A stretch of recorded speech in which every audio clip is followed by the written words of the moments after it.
సమస్త మహిమ ఘనత ప్రభావములు సర్వోన్నతుడైన దేవునికి చెలుగాక. కుడి వచ్చిన మీ అందరికీ ప్రభు అయిన యేసుక్రీస్తు నామంలో నా యొక్క శుభములు. క్రైస్తవ జీవితంలో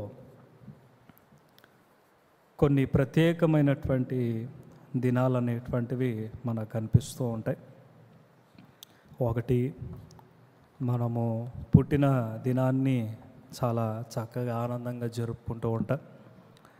వివాహ దినాన్ని వేడుకగా జరుపుకుంటూ ఉంటారు. అయితే యేసుక్రీస్తు ప్రభువారిని అంగీకరించిన తర్వాత మరొక ప్రాముఖ్యమైనటువంటి దినము ఈరోజు కూడా సంఘములో జరిగినటువంటి కార్యక్రమము బాప్తిస్మా దినము, లేక ప్రభువుని అంగీకరించి బాహాటముగా సంఘం ఎదుట, ప్రజల ఎదుట మన విశ్వాసమును ఒప్పుకునేటువంటి దినము చాలా ప్రాముఖ్యమైన దినము అని భావిస్తారు. ఎందుకంటే ఆ దినాన మనం ఒక పాట పాడుతూ ఉంటాం. ఆ పాటలో కొన్ని లైన్లని మీ జ్ఞాపకం చేయాలని ఆశపడుతూ ఉన్నాయి. హాయానంద సుదినము, నా యేసుని నమ్ము దినము. అనగా యేసుని నమ్మినటువంటి దినము ఎంత ఆనందాన్ని తీసుకొచ్చినటువంటి దినము. ప్రభునితో నిరంతరము నిబంధన చేసుకోండి. అనగా ఆ రోజున ప్రభుతో నిరంతరమైన నిత్యమైన నిబంధన నేను చేసుకున్నాను. నేను చేసుకునే ఒప్పందము ఎల్లడ నెరవేరుతును, నీ చచ్చు వేలయందును నీ దయమిచ్చి పాడుదును. అనగా ఏదైతే ప్రభుతో నేను ఒప్పందం చేసుకున్నానో, నేను జీవించినంత కాలము, బ్రతికినంత కాలము దాన్ని నెరవేరుస్తాను. నా చివరి దినాల్లో కూడా ఆయన కృపను గురించి పాడుతాను. భాగ్యమో దినము ప్రభుని గైకొన్న దినము. వాస్తవానికి ఆలోచన చేస్తూ ఉంటే వివాహ దినములో చేసే ఒప్పందాలు ఎంత ప్రాముఖ్యమో, బాప్తిస్మ దినాన యేసుక్రీస్తును అంగీకరించిన దినాన మనం చేసేటువంటి ఒప్పందము అది ఇహలోక జీవితముతో ఆగిపోయేది కాదు. మనం చేసుకునేటువంటి నిబంధన అది వయస్సుతో పరిమితమయ్యేటువంటిది కాదు. అది నిత్యము నిరంతరము ప్రభువునితో పాటు సదా జీవించేంత వరకు కూడా తీసుకునేటువంటి నిర్ణయం, తీసుకునేటువంటి ఒక ఒప్పందం. ఎందుకంటే బైబిల్ని ఆలోచన చేస్తూ ఉన్నప్పుడు మనకి ఈ పదం చాలా తెలిసినటువంటి పదం, నిబంధన, కవనెంట్ అనేటువంటి మాట. అందుకనే పాత నిబంధన, క్రొత్త నిబంధన అని అంటాం. దేవుడు తన ప్రజలతో నిబంధన చేసుకున్నాడు. అందుకే ఆయన్ని యాహ్వే అని సంబోధించారు. అనగా నిబంధన నిలుపుకునేటువంటి వాడు, వాగ్దానము నిలుపుకునేటువంటి దేవుడు. పాత నిబంధన నుండి కూడా దేవుడు ప్రజలతో నిబంధన చేసుకున్నాడు. దేవుడు ఆ నిబంధన ఎప్పుడూ కూడా మీరి ప్రవర్తించలేదు. జనులు ఎంత క్రూరంగా ప్రవర్తించినా, నీచమైన పాపములు చేసినా, దేవుణ్ణి పట్టించుకోకపోయినా, దేవుడు మాత్రం తన నిబంధనకి కట్టుబడి ఆయన నిబంధన నెరవేర్చిన వాడుగానే మనం చూస్తాం. కానీ పరిశుద్ధ లేఖనాన్ని ఆలోచన చేస్తున్నప్పుడు దేవుడే మనిషితో నిబంధన చేసుకోవటం కాదు.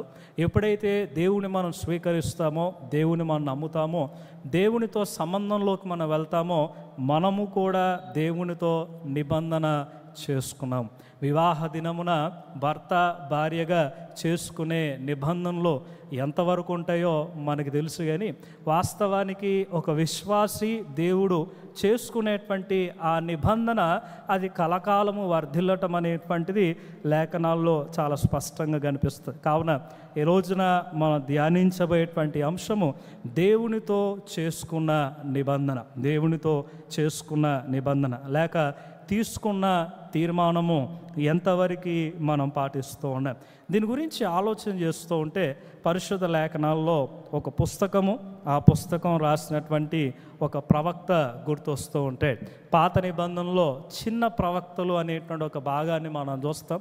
దాంట్లో 6వ స్థానంలో ఉన్నటువంటి మీకా ప్రవక్త తాను రచించినటువంటి గ్రంథము, దానిలో ఉన్నటువంటి 7 అధ్యాయాలు ఇవి చాలా స్పష్టంగా దేవాతి దేవునితో నిబంధన చేసుకున్న ప్రజల గురించి మాట్లాడుతూ ఉన్నాయి.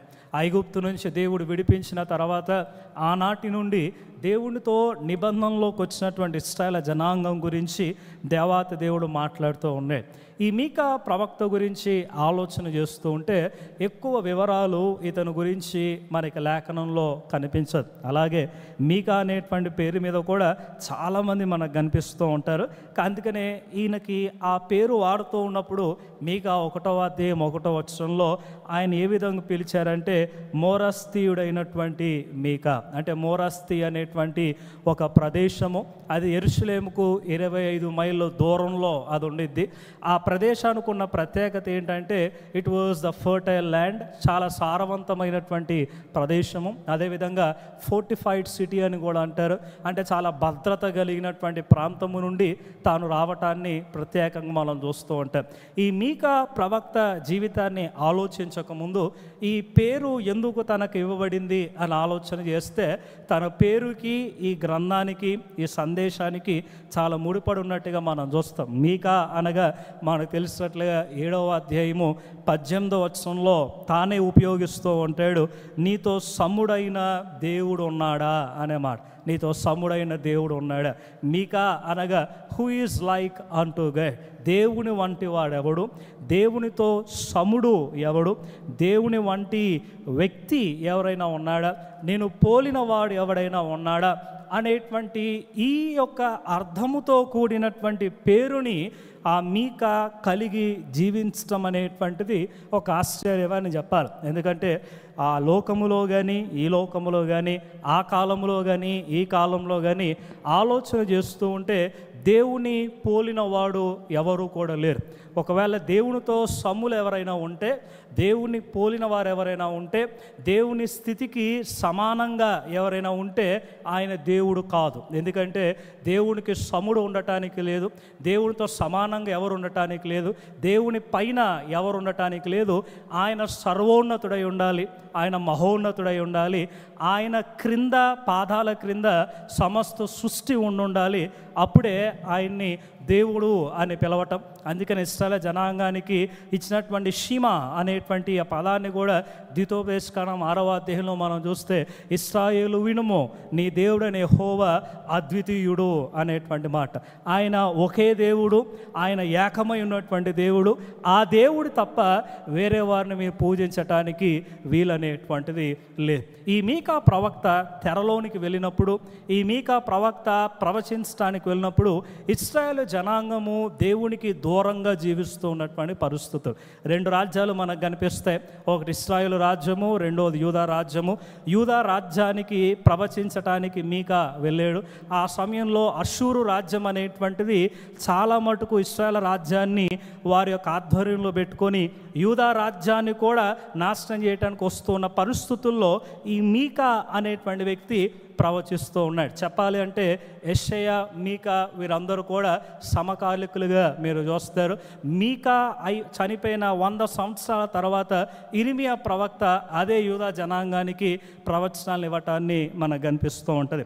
అయితే ఈ మీకాలో ఉన్నటువంటి ఒక వచనాన్ని మనం చూస్తానికి ప్రయత్నం చేద్దాం. 6వ అధ్యాయము 3వ వచనము దేవుడు ప్రజలని ప్రశ్నిస్తూ ఉన్నాడు. 6వ అధ్యాయము 3వ వచనంలోకి వెళ్తే అక్కడ వాడుతున్న మాటలు, నా జనులారా నేను మీకేమి చేసి తిని మిమ్మును ఎలాగూ ఆయాసపరిచితిని అది నాతో చెప్పుడి. దేవుడు ఎంతో దుఃఖముతో, ఎంతో వేదనతో, దేవుడు ఎంతో మనసులో ఆయాసపడి హృదయంలో తాను ఇంకా చిరాకుతో ఆయన అడుగుతూ ఉన్నటువంటి ప్రశ్న ఏంటంటే, ఏం చేశానయ్యా మీకు? నేను మిమ్మల్ని ఆయాసపరిచేటువంటి పనులు ఏం చేశానో, మీకు దుఃఖం కలిగించేటువంటి పరిస్థితులు ఏం తీసుకొచ్చానో, నేను మీకేమైనా అన్యాయం చేశానా, లేకపోతే మీకేమైనా నష్టాన్ని తీసుకొచ్చానా? నన్ను విడిచి వేరే దేవతల వైపు వెళ్ళటానికి, నన్ను విడిచి ఇహలోక మాలిన్యము నీ జీవితాన్ని అంటేటట్టుగా చేయటానికి, నన్ను విడిచి ఈ లోక మార్గాల్ని ఆకట్టుకొని వాటి వెనకాల నడవటానికి ఎందుకని నువ్వు వెళ్తూ ఉన్నావు? దేవుడు అడుగుతూ ఉన్నటువంటి ప్రశ్న, ఏ విషయంలో నేను నీకు తక్కువ చేశానో, ఏ విషయంలో నేను కార్యం చేయలేదు, నన్ను కాదని వేరే వాటి వైపు ఎలాగో వెళ్ళగలుగుతూ ఉన్నారు. మీకా లో ఉన్నటువంటి అర్థాన్ని ఇక్కడ మనం అప్లై చేసి అర్థం చేసుకోవటానికి ప్రయత్నం చేస్తే, దేవుని వంటి వారు ఎవరు అనే ప్రశ్న, దేవునికి సములు ఎవరు అనేటువంటి ప్రశ్న. అనగా ఒక వ్యక్తి దేవునితో సంబంధంలోకి వచ్చిన తర్వాత, ఒక వ్యక్తి దేవునితో ఒడంబడిక చేసుకున్న తర్వాత, ఒక వ్యక్తి దేవుణ్ణి దేవుడుగా స్వీకరించి ప్రభువుగా స్వీకరించిన తర్వాత 600 అయినా ఏవైనా సరే దేవుడే తన జీవితంలో మొదటి స్థానంలో ఉండాలి. దేవుడు కాకుండా వేరేదేది కూడా తనని ఆకర్షించేటట్టుగా ఉండకూడదు. ఒకవేళ ఆకర్షించినట్లయితే దానికి అర్థం ఏంటంటే ఈయనకంటే అది బెటర్ అని అర్థం, ఈయనకంటే అది మంచిది అని అర్థం. ఒకవేళ ఈ లోకంలో ఆలోచన చేస్తూ ఉంటే ఒక నెట్వర్క్ నుంచి ఇంకో నెట్వర్క్ పోర్టు పెట్టుకుంటే వాళ్ళు కాల్ చేసి అడిగేటువంటి మాట, ఎందుకని మారుతూ ఉన్నారు, మాలో ఉన్న లోపాలు ఏంటి, అక్కడ మీకు నచ్చినటువంటి విషయం ఏంటి, ఆకున్న బెటర్ ఆఫర్స్ ఏంటి, టెక్నాలజీ పరంగా ఇహలోక పరంగా ఏది మనం తీసుకున్నా సరే ఒక ప్రాంతము నుండి లేక ఒక వస్తువు ఎప్పుడూ కొనే దగ్గర నుండి ఇంకో దగ్గరికి వెళ్ళామంటే వచ్చే ప్రశ్న, ఎందుకు, ఇక్కడ తక్కువైంది ఏంటి, ఇక్కడ లేనిది ఏంటి, అక్కడ మీకు దొరికేది ఏంటి.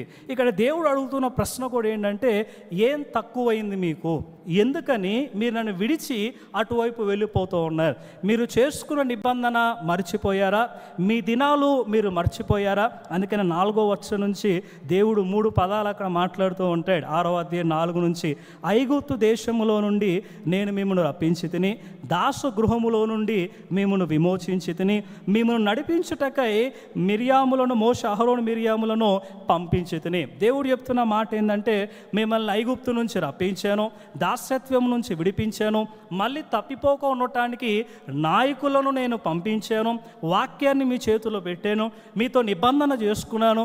మోషే నిబంధన అనేటువంటి దానిలో మీరు ఒక కొత్త సంబంధముతో, కొత్త బంధముతో మీరు ఎక్కడికి వెళ్ళినా అదిగో యెహోవా జనాంగము, అదిగో యెహోవా ప్రజలు కూడా మిమ్మల్ని చూసి పారిపోయేటువంటి పరిస్థితులు కూడా వచ్చాయి. ఇంత గొప్ప స్థితి మీకు ఇచ్చిన తర్వాత ఎందుకని మీరు తిరిగి వెళ్ళిపోయారు, ఎందుకని నాతో నిబంధన మీరు కాపాడుకోలేకపోతూ ఉన్నారు, అలనాడు మీరు చేసినటువంటి నిబంధన ఎందుకని మీరుతో ఉన్నారు. కావున ఈరోజు మనం ధ్యానించబోతున్నటువంటి అంశం కూడా అదే. ఆ రోజున బాప్తిస్మం తీసుకున్న రోజున, ప్రభువుని అంగీకరించినటువంటి రోజున, లోకానికి తెలిపినటువంటి రోజున, ప్రభువుతో మనం తీసుకున్నటువంటి నిర్ణయం, ప్రభువుతో మనం చేసుకున్నటువంటి ఒప్పందం అది ఎంతవరకు కొనసాగుతూ ఉంది, లేదు మధ్యలో ఆగిపోతూ ఉన్నాం, వెనకడుగు వేస్తూ ఉన్నామంటే ఎందుకని. ఈ మీకా గ్రంథాన్ని 3 భాగాలు చేసుకుంటే 1 నుంచి 2 అధ్యాయాలు దేవుని ఆగ్రహం మీకు కనిపిస్తూ ఉంటుంది, 3 నుంచి 5 అధ్యాయాలు ప్రజల అక్రమం మీరు చూస్తూ ఉంటారు, కానీ 6 నుంచి 7 అధ్యాయాలు దేవుడిచ్చిన అవకాశం కూడా కనిపిస్తూ ఉంటుంది. మొదటి 2 అధ్యాయుల్లో దేవుని ఆగ్రహాన్ని వారు తట్టుకోలేకపోయారు. 3 నుంచి 5 అధ్యాయుల్లో ఎందుకు దేవా అంత కోపపడుతూ ఉన్నామంటే ఇదిగో మీరు చేసిన అక్రమాలే అని 3 నుంచి 5 అధ్యాయుల్లో చూపించి, 6 నుంచి 7 అధ్యాయుల్లో సరే అయిపోయింది కదా, అయిపోయింది, నేను మరలా మీకు అవకాశం ఇస్తూ ఉన్నాను, ఆ అవకాశాన్ని చేజార్చుకుంటే జరిగేటువంటి విపత్తు అది ఎవరు కూడా తీయలేనటువంటిది, కానీ అవకాశాన్ని చేజిక్కించుకుంటే నేను చేసేటువంటి కార్యాలు చాలా గొప్పగా ఉంటాయి. ఈ మీకా గ్రంథాన్ని 3 పదాలు మీకు పదే కనిపిస్తాయి. 1వ అధ్యాయము, తర్వాత 3వ అధ్యాయము, తర్వాత 6వ అధ్యాయం. మొదటి అధ్యాయం 2వ వచనంలో ఉపయోగించిన మాట ఏంటంటే ఆలకించుడి అని ఉంటుంది. 3వ అధ్యాయం 1వ వచనంలో చూస్తే ఆలకించుడి అని ఉంటుంది. మరలా 6వ అధ్యాయం 1వ వచనంలో చూస్తే ఆలకించుడి అనే మాట ఉంటుంది. అనగా ప్రజలు వినే స్థితిలో లేరు, ప్రజలు వింటూ ఉన్నారేమో కానీ దాన్ని ఆలకించే స్థితిలో లేరు, దాన్ని గ్రహించేటువంటి స్థితిలో లేరు, దాన్ని గ్రహించి వారి యొక్క స్థితిని తెలుసుకునేటువంటి ఓ స్థితిలో ఉన్నట్టుగా మనం చూడం. కావున మీకా జీవితం ద్వారా 3 పాఠాలు ఈ రోజున మనం నేర్చుకోవటానికి సిద్ధపడదాం. దేవునితో నిబంధన చేసుకున్న వ్యక్తి ఎలా జీవిస్తాడు, దేవునితో ఒడంబడిక చేసుకున్న వ్యక్తి ఎలా జీవిస్తాడు, దేవుని నమ్ముకున్న నాటి నుండి ప్రాణం పోయేంత వరకు కూడా దేవునితో మనకున్న ఒప్పందాన్ని ఎలా మనం కొనసాగిస్తూ ఉంటాం. నాకు బాగా నచ్చినటువంటి మాట ఏంటంటే ఈ యొక్క మీకా గ్రంథము 3వ అధ్యాయము 8వ వచనంలో మొదటి పదాన్ని మీరు చూస్తే, మీకా గ్రంథం 3వ అధ్యాయము 8వ వచనంలో మొదటి పదాన్ని చూస్తే నేనైతే అనే మాటతో మొదలు పెడతాడు. ఇంగ్లీష్లో చాలా చక్కగా ఉంటుంది. బట్ యాజ్ ఫర్ మీ, అనగా ఒకరితో నాకు సంబంధం లేదు, ఇతరులతో నాకు సంబంధం లేదు. సో కాల్డ్ జూయిష్ లీడర్స్ ఎవరైతే ఉన్నారో, అధికారులు ఎవరైతే ఉన్నారో, యాజకులు ఎవరైతే ఉన్నారో, రాజులు ఎవరైతే ఉన్నారో, ప్రజలు ఎవరైతే ఉన్నారో, శాస్త్రులు ఎవరైతే ఉన్నారో, వీరందరూ కూడా దేవుని పట్ల భక్తిని ఇంకా ఎదిగింప చేయటానికి వారు ప్రజలు నడిపించాలి. కానీ వారే దారి తప్పారు, వారే వాక్యానికి వ్యతిరేకంగా జీవిస్తూ ఉన్నారు.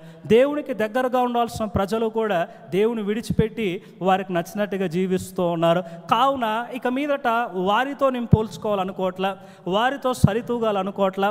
ఎందుకంటే దేవునికి నాకు మధ్య ఉన్నదే ఈ నిబంధన, దేవునికి నాకు మధ్య ఉన్నటువంటిదే ఈ సంబంధం. ఈ రోజున క్రైస్తవ సంబంధం అనేటువంటిది, క్రైస్తవ విశ్వాసం అనేటువంటిది, రక్షణ ప్రయాణం అనేటువంటిది అది నీకు దేవునికి మధ్య ఉన్నది మాత్రమే. తల్లిదండ్రులకు సంబంధించింది కాదు, లేకపోతే భార్య భర్తలకు సంబంధించింది కాదు, లేకపోతే సంఘానికి సంబంధించింది కాదు. Salvation is always personal. రక్షణ అనేటువంటిది ఎప్పుడూ కూడా వ్యక్తిగతమైనదే. శోధన అనేటువంటిది కుటుంబ సమేతంగా ఎదుర్కోరు. శోధన అనేటువంటిది భార్య భర్తలు కలిసి ఎదుర్కోరు. శోధన అనేటువంటిది సంఘం అంతా కలిసి ఎదుర్కోరు. శోధన ఎప్పుడు కూడా వ్యక్తిగతమైందే. హవ్వని శోధన ఎదుర్కొన్నప్పుడు హవ్వ ఒంటరిగానే ఉంది.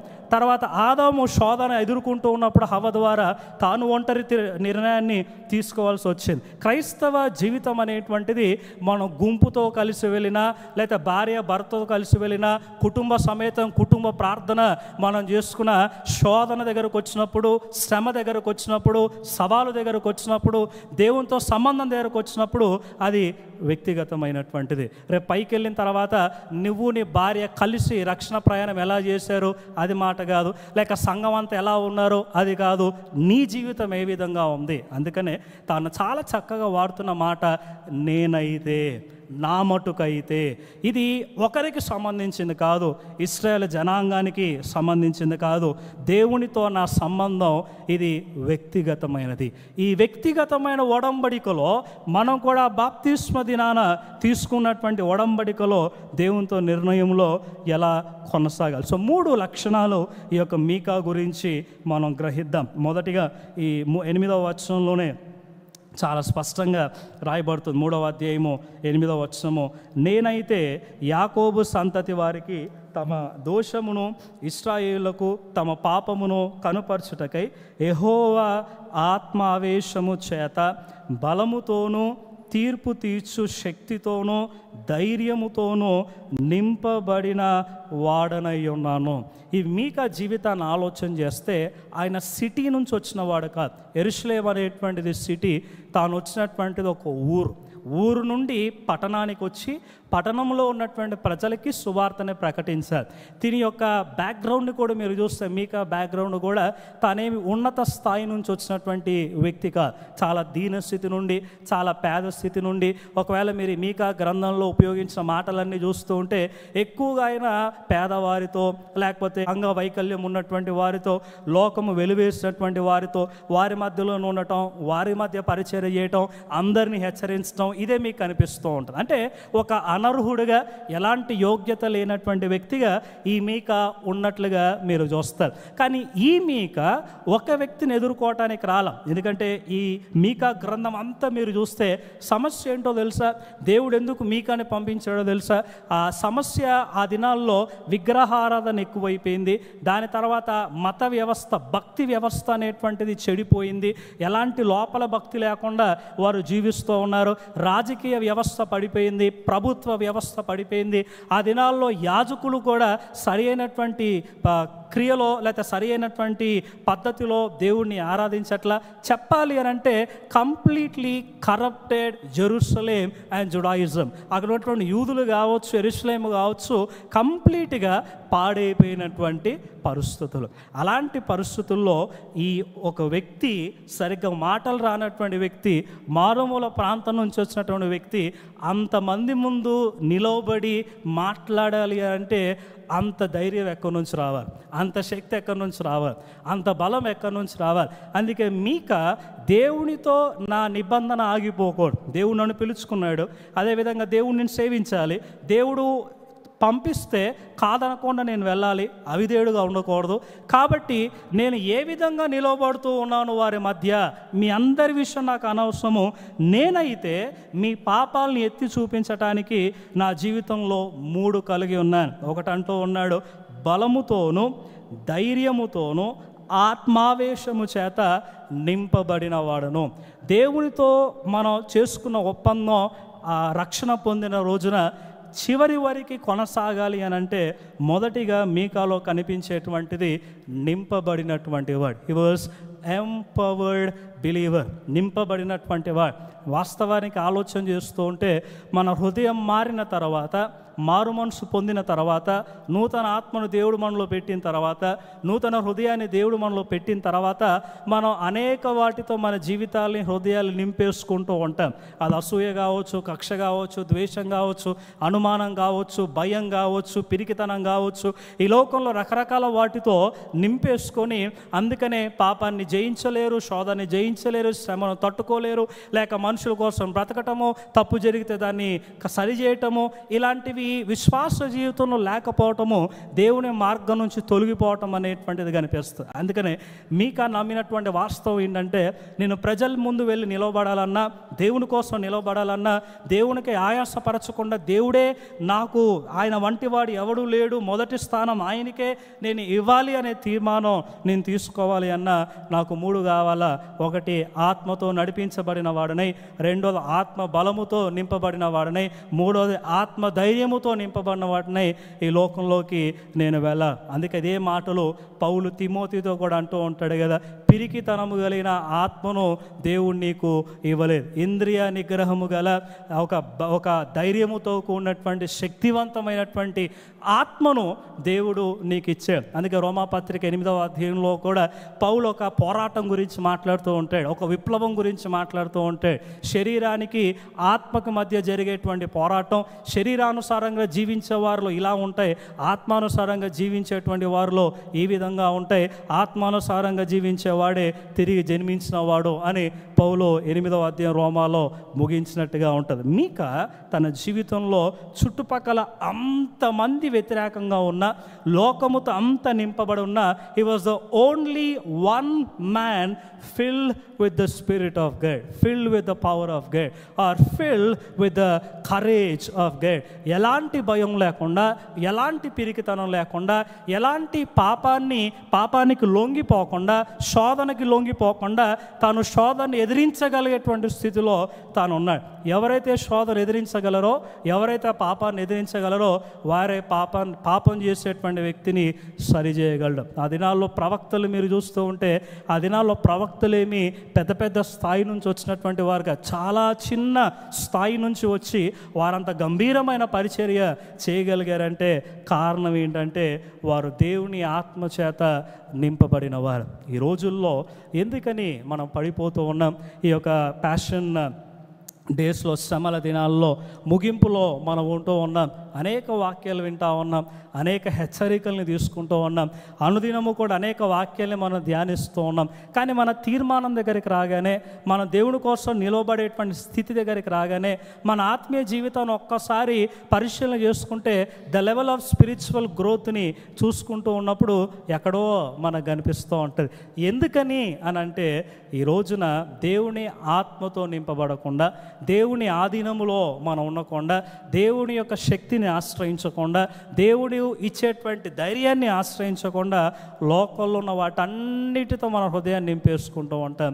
అందుకనే మనం పడిపోతూ ఉన్నాం, అందుకనే జారిపోతూ ఉన్నాం. దేవుడు అడుగుతూ ఉన్నాడు, నేనేం తక్కువ చేశాను మీకు? నన్ను విడిచి వెళ్ళిపోవటానికి కారణం ఏంటి ఇస్రాయేలు జనాంగమా అని అంటే, కారణం ఏం లేదు. వారి ఆత్మని పక్కకు త్రోసి, దేవుని నిబంధన ప్రక్కకు త్రోసి వారికి నచ్చినట్టుగా వారు వెళ్ళినట్టుగా మనం చూస్తాం. అది మొదటి విషయం. నేనైతే నేను నింపబడినటువంటి వాడను అని అన్నాడు. రెండవది, మీకా గ్రంథం 4వ అధ్యాయము 5వ వచనం. మీకా గ్రంథం 4వ అధ్యాయము 5వ వచనం దగ్గరికి మనం వస్తే అక్కడ ఇంకొక మాటలో జ్ఞాపకం చేస్తూ ఉన్నాడు. సకల జనములు తమ తమ దేవతల నామమును స్మరించుచు నడుచుకుందరు, మనమైతే మన దేవుడైన యెహోవా నామమును నెల్లప్పుడూ స్మరించుకుందాము అనగా మరలా కంపారిజన్ చేస్తూ ఉన్నాడు. బయట ఉన్న భక్తిని, బయట ఉన్నటువంటి నడవడికని, వారి జీవన విధానాన్ని కంపేర్ చేసుకుంటూ ఉంటే వారందరూ వారి దేవతల ప్రకారంగా నడుచుకుంటూ ఉన్నారు, వారందరూ వారికి నచ్చినట్టుగా జీవిస్తూ ఉన్నారు. మనమైతే మన దేవుని నామమును ఎల్లప్పుడూ స్మరిస్తూ ఉన్నాం.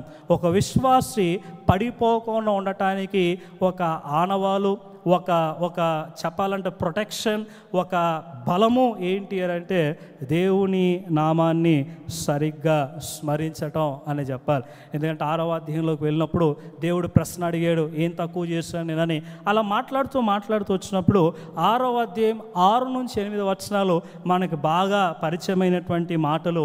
ఇశ్రాయేలు జనాంగము లేక యూదా రాజ్యము వారు అనుకుంటూ ఉన్నారు, దేవుని దగ్గరకు వచ్చినప్పుడు వారు అనుకుంటున్నటువంటి మాట, ఏమి తీసుకొని వచ్చి నేను యెహోవాను దర్శింతును, ఏమి తీసుకొని వచ్చి మహోన్నతుడైన దేవుని సన్నిధిని నమస్కారము చేతును, దహన బలులను ఏడాది దూడలను అర్పించి దర్శింతున, వేల కొలది పొటేళ్లను వేలాది నదులంత విస్తారమైన తైలమును ఆయనకు సంతోషము కలగజేయున, నా అతిక్రమమునకై నా జ్యేష్ఠ కుమారుని నేను ఇత్తున.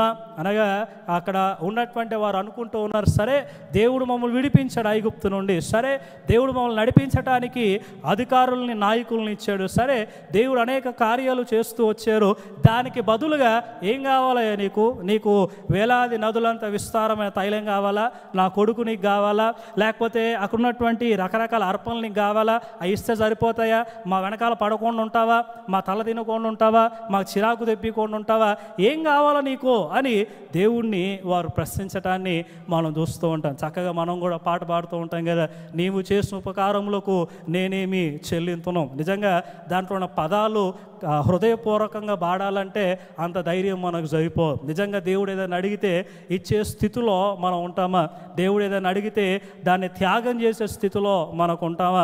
పాటలు పాడుకుంటే చాలా మాధుర్యంగా ఉంటాయి, కానీ వాటిని పాటించాలంటే అవి చాలా చేదుగా కనిపిస్తూ ఉంటాయి. ఇక్కడ ఇశ్రాయేలు జనాంగం అనుకుంటూ ఉన్నారు, ఏం కావాలా నీకు, ఇవి ఇస్తే సరిపోతాయా అంటే దేవునికి ఒక బాహ్యపరమైనటువంటి భక్తిపరమైనటువంటి మతపరమైనటువంటి ఒక ఆచరణలు కావచ్చు, లేక వనరులు కావచ్చు, డబ్బు కావచ్చు, పశువులు కావచ్చు, ఇలాంటివి ఇస్తే ఇక దేవుడికి తృప్తి, దేవుడికి అదే కావాలి అనేటువంటి ఆలోచనలో వారు ఉంటూ ఉంటే అప్పుడు అంటూ ఉన్నాడు, నరపుత్రుడా దేవుడు నీ దగ్గర నుంచి కోరుకుంటూ ఉన్నటువంటిది 9వ వచనం నుంచి అంటూ ఉంటాడు కదా, నీతిగా జీవించటం, న్యాయముతో నడుచుకొనుట, లేక కనికరమును ప్రేమించుట, లేక దేవుడి ముందు అనుకువగా లేక తగ్గి జీవించటం, నడవటం అనే మాటల గురించి చెప్తూ ఉంటా. అంటే నువ్వు ఇచ్చే అర్పణల కంటే నీ జీవితము చాలా ప్రాముఖ్యము, నీవు నన్ను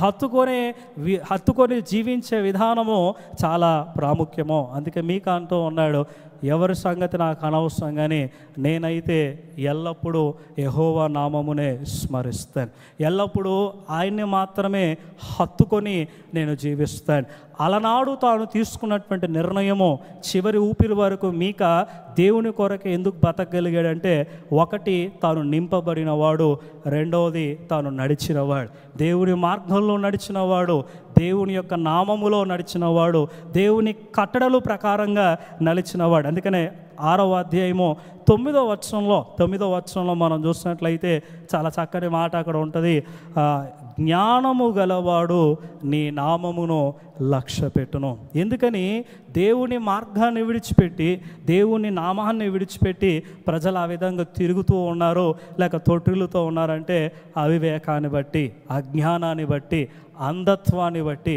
అందుకే పౌలు కూడా అంటాడు కదా, యుగ సంబంధమైన దేవత అవిశ్వాసులైన వారి మనోనేత్రాలకి గుడ్డితనాన్ని కలగజేస్తుంది. వారి కళ్ళ ముందు ఎన్ని ఆధారాలు పెట్టినా, వారి చెవులు ఎంత బలమైన ప్రసంగాన్ని చేసినా చలనం అనేటువంటిది ఉండదు. ఇశ్రాయేలు జనాంగము దగ్గరికి అనేక మంది ప్రవక్తలు వెళ్ళారు. పరిశుద్ధ లేఖనం ప్రకారంగా చూస్తే 16 మంది ప్రవక్తలు అక్కడ కేవలము ఎలీషాను ప్రక్కన పెడితే వీరందరూ పరిచర్య చేశారు.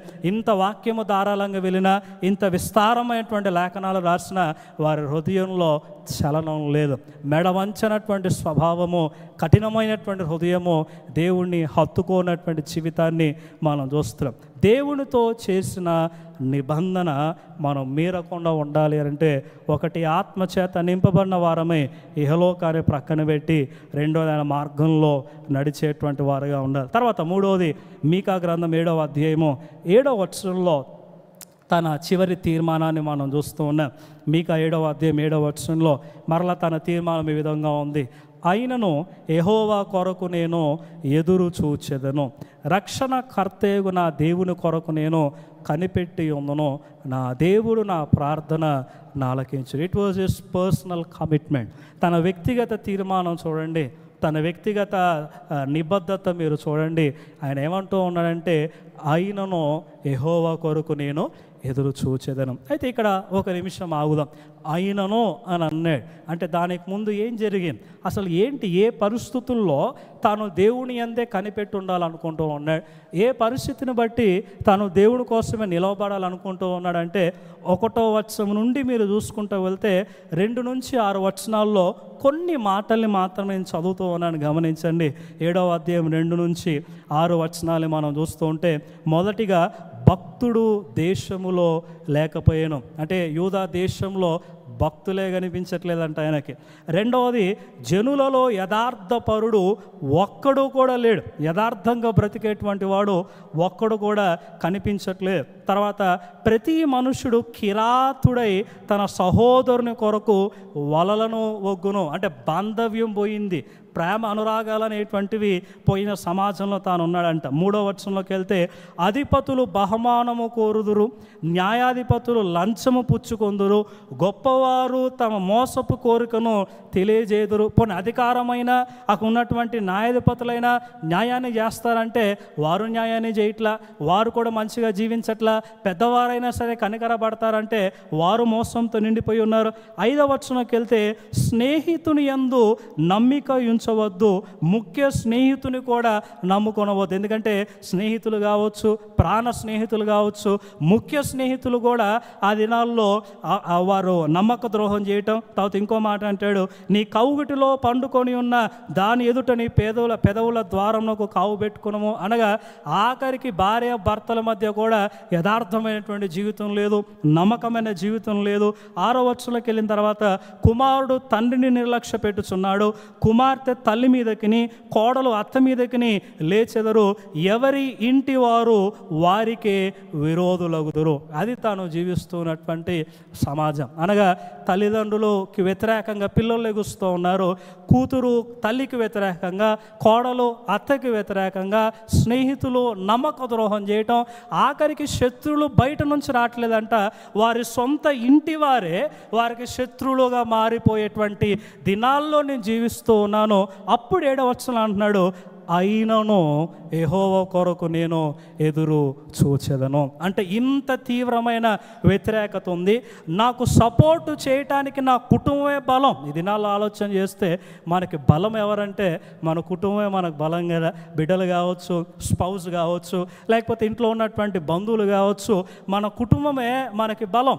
25 మైళ్ళ దూరం ప్రయాణము చేసి తాను యెరూషలేముకు వచ్చి ప్రవచిస్తూ ఉంటే కుటుంబ సభ్యులు కావచ్చు, ఉన్నటువంటి అన్నదమ్ములు కావచ్చు, యెరూషలేములో ఉన్న సొంత రక్తము కావచ్చు, సొంత మతము కావచ్చు, సొంత ప్రజలు కావచ్చు, వారందరూ కూడా ఏకమై తాను వెలివేస్తే తను అంటూ ఉన్నాడు, ఎవరు ఏమనుకున్నా, ఎవరు నాకు వ్యతిరేకమైన నేను మాత్రం దేవుని కొరకి నిలవబడతాను. ఈ రోజున మనం ఎక్కడ పడకపోయినా, ఎక్కడ రాజీ పడకపోయినా, ఎక్కడ వంగపోయినా, ఎక్కడ పాపంలో పడకపోయినా ఎక్కడ పడతామో తెలుసా? మన సొంత ఇంట్లోనే మనం పడిపోతాం. మన భార్య కావచ్చు, భర్త కావచ్చు, పిల్లలను బట్టి కావచ్చు, లేక ఏదో కారణం చేత సొంత ఇంటిలోనే బాంధవ్యం కొరకు, ప్రేమను బట్టి, లేక మనకున్నటువంటి మంచితనాన్ని బట్టి పాపంలో పడేటువంటి అవకాశం, రాజీ పడేటువంటి అవకాశం, దేవునికి వ్యతిరేకంగా జీవించేటువంటి అవకాశం, కుటుంబాన్ని కూడా కొన్ని మార్లు సరిచేయలేనటువంటి పరిస్థితులు, తప్పు కనిపిస్తూ ఉన్నా సరే నోరు లేపి సరిచేయలేనటువంటి పరిస్థితులు. కానీ మీకా అంటూ ఉన్నాడు, అయినను నేను మాత్రము యెహోవా కొరకే కనిపెడతా, నేను మాత్రము నా దేవునికే ప్రార్థన చేస్తా, నేను మాత్రము దాని దేవుని కోసమే నిలవబడతాను. ఎవడేమనుకున్నా పర్వాలా, నా కుటుంబమే నాకు వ్యతిరేకమైన పర్వాలా, నేను మాత్రం దేవుని కోసమే నిలబడతా. ఈ మాటల్ని యేసయ్య అనువదిస్తూ నూతన నిబంధనలు అంటాడు, నేను సమాధానం ఇవ్వటానికి రాలేదు, భర్తకి భార్యకి మధ్య, అన్నదమ్ములకి మధ్య, తల్లిదండ్రులకి పిల్లలకి మధ్య కత్తి దూయటానికి వచ్చాను, శత్రుత్వం పెట్టడానికి వచ్చాను. రాబోయే దినాల్లో క్రైస్తవ్యానికి శత్రుత్వం బయట నుంచి కాదు, లోపల నుంచి వచ్చేది. మనం పడిపోవటానికి కారణము బయట నుంచి కాదు, లోపల నుంచి వచ్చేది. ఎక్కడో ఎందుకు ఆదాము పడిపోవటానికి కారణమో తన సొంత భార్యనే కదా. కావున అనగా క్రైస్తవ జీవితంలో ఎంత జాగ్రత్తగా ఉండాలో, ఎంత మెలకుగా ఉండాలో, ఎంత స్పృహలో ఉండాలో, తీసుకునే తీర్మానాల్లో, వచ్చేటువంటి ఆలోచనల్లో, తలంపుల్లో జాగ్రత్తగా లేకపోతే, స్టార్టింగ్లో మనం చూసాం పాట, ఆ రోజున బాప్తిస్మ దినాన దేవునితో మనం చేసుకున్న నిబంధన చివరి వరకు కొనసాగించలేక దేవుడి ముందు తల వంచుకొని సిగ్గుతో నిలబడతాం. మీకా ఒకే ఒక్కడు, జనాంగం అంతా ఒకవైపు ఉంటే, ఒక వ్యక్తి 25 సంవత్సరాలు ఆ జనాంగం మధ్య ఉండి ఇన్ని వాక్యాలు చెప్పాడంటే మామూలు విషయంగా. సో చివరిగా మీకా ఎలాంటి వాడంటే నిలవబడినవాడు. ఒకటి నింపబడినవాడు, రెండవది దేవునితో నడిచినవాడు, మూడవ దేవుని కొరకు నిలవబడినవాడు. ఎవరు వ్యతిరేకంగా ఉన్నా సరే తాను మాత్రం నిలబడినట్టుగా. ఈ మాటల్ని జ్ఞాపకం చేసుకుంటే 125వ కీర్తన జ్ఞాపకం వస్తూ ఉంటుంది. 125వ కీర్తన 1వ వచనాన్ని ఆలోచన చేస్తే అక్కడ ఉంటుంది, యెహోవా యందు నమ్మిక ఉంచువారు కదలక నిత్యము నిలుచు సియోను కొండవలే నొందరు. నిజంగా మీరు దేవుణ్ణి నమ్మితే, నిజంగా మీరు దేవుని విశ్వసిస్తే, నిజంగా మీరు విశ్వాసులు అనుకుంటే, నిజంగా మీరు ఆ బాప్తిస్మ దినాన తీర్మానము తీసుకొని నిరంతరము ప్రభు కొరకే నేను జీవిస్తాను ఆయనతో అని ఒడంబడిక చేసుకొని ఉంటే మీరు ఎలా ఉంటారంటే నిత్యము కదలక నిలుచు సియోను కొండవలే ఉంటారు. భూకంపం వచ్చినా, ప్రళయం వచ్చినా, ఎన్ని సుడిగాలులు వచ్చినా, ఎన్ని విపత్తులు వచ్చినా కొండ కదలకుండా ఎలాగ ఉంటుందో నిజమైన విశ్వాసి ఆ విధంగా ఉంటాడు. ఈ రోజున ప్రశ్న, మీకా వలె మనం ఉన్నామా, లేక దేవుని ఆశీర్వాదాలు రుచి చూసి, దేవుని కార్యాలను ఆస్వాదించి, దేవుడి సహనాన్ని పరీక్షిస్తూ, దేవుడికి వెన్ను చూపించి తిరిగి వారికి నచ్చినట్టుగా జీవించే ఇశ్రాయేలు జనాంగము వలె మనం ఉన్నామా? ఈ మీకా ప్రవచనాల్ని ఆయన ప్రవచించినప్పుడు ఎవ్వడు పట్టించుకోవాలి. కానీ కరెక్ట్గా 100 సంవత్సరాల తర్వాత ఇర్మియా గ్రంథం 26వ అధ్యాయము 17-18 వచనాల్లో ఇర్మియా మాటలు ఒక ప్రవక్త ప్రాణాలు కాపాడే. ఇర్మియా ప్రవచిస్తూ ఉన్నప్పుడు అక్కడ ఉన్న యూదా ప్రజలందరూ కూడా ఇర్మియాని చంపేయాలని ఏకదాటిగా అక్కడ అరుస్తూ ఉంటారు. అలాంటి పరిస్థితుల్లో కొంతమంది పెద్దలు ముందుకు వచ్చి ఇర్మియా 26, 17, 18 వచనాల్లో ఈ మీకా పలికిన మాటలు, 3వ అధ్యాయం 12వ వచనం మాటలు ఉంటాయి. ఆ మాటల్ని అక్కడ వారు చదివి వినిపించినప్పుడు ఇర్మియా మాటలు నిజంగా దేవుడి నుంచి వచ్చాయి. ఈ ఇర్మియా పలుకుతున్న మాటలు 100 సంవత్సరాల క్రితం మీకా పలికిన మాటలు అని వారు అక్కడ చెప్పినప్పుడు ఇర్మియాని చంపకుండా వదిలిపెట్టినట్టుగా మనం చూస్తూ ఉంటాం. అంటే ఒక వ్యక్తి జీవితము చూడండి, దేవునితో తన యొక్క ఒడంబడిక, తన సంబంధం ఎంత గట్టిగా నిలబడిందో, దేవుని కోసం తాను నిలబడినప్పుడు తాను ఒంటరే. కానీ 100 సంవత్సరాల తర్వాత ఒక తరము కూడా దేవుని వైపు తిరగటానికి, ఇర్మియా అనేటువంటి గొప్ప ప్రవక్త ప్రాణాలు కాపాడటానికి తన భక్తి జీవితము ఒక మార్గదర్శకంగా మారినట్లుగా మనం చూస్తూ ఉంటే, మీకా మరణం గురించి ఆలోచిస్తూ ఉంటే, ఆహాబు కుమారుడు తనని కొండ శిఖరానికి తీసుకొని వెళ్ళి ఆ కొండ గురించి నువ్వు ప్రవచించావు కదా, ఇప్పుడు ఎవరు నిన్ను కాపాడుతారో చూస్తామని చెప్పి ఆ కొండ శిఖరము నుంచి ఆయనని కిందకి నెట్టివేసి కత్తి పట్టుకొని నిలువున 2 భాగాలుగా మీకాని నరికివేస్తారు. ఒక హతసాక్షిలాగా దేవుని కోసం మీకా మరణించాడు. ఎందుకో తెలుసా? నా దేవుణ్ణి పోలిన వారు ఎవరు లేరు, నా దేవునితో సములు ఎవరు లేరు, నా దేవునికి సమానులు ఎవరు లేరు. నా దేవుడు తప్ప నా జీవితంలో ఎవ్వడు ఉన్నా, ఏది ఉన్నా, అది ఉద్యోగమైనా, అది ఏదైనా సరే, నా దేవుడికి సముడుగా వచ్చినట్లయితే దాన్ని నాశనం చేసి చేసడానికి పక్కన పెడతాను కూడా నేను సిద్ధంగా ఉన్నా అనే తీర్మానం తీసుకున్నాడు. తన జీవితంలో తను ఇచ్చిన గొప్ప ప్రవచనము ప్రతి క్రిస్మస్ రోజున మనం జ్ఞాపకం చేసుకుంటూ ఉంటాం. బెత్లెహేం ఎఫ్రాతా, యూదా జనాంగంలో ఎంత మాత్రమో అల్పమైన దానవు కాదు.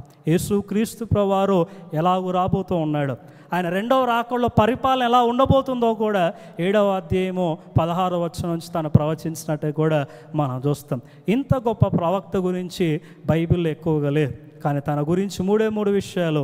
దేవుని ఆత్మచేత నింపబడినవాడు, దేవునితో నడిచినవాడు, దేవుని కొరకు చివరి వరకు నిలవబడినవాడు. కావున ప్రియ సంగమ, ప్రియ విశ్వాసి, బాప్తిస్మ రోజున, ఆ భాగ్యమైన దినమున, ఆ హాయానంద దినమున నీవు తీసుకున్న తీర్మానం, దేవునితో నువ్వు చేసుకున్న ఒడంబడిక, దేవుని ముందు నువ్వు ఒప్పుకున్నటువంటి మాటలు, వివాహ బాంధవ్యము కూడా సమాధితో ఆగిపోయిద్ది.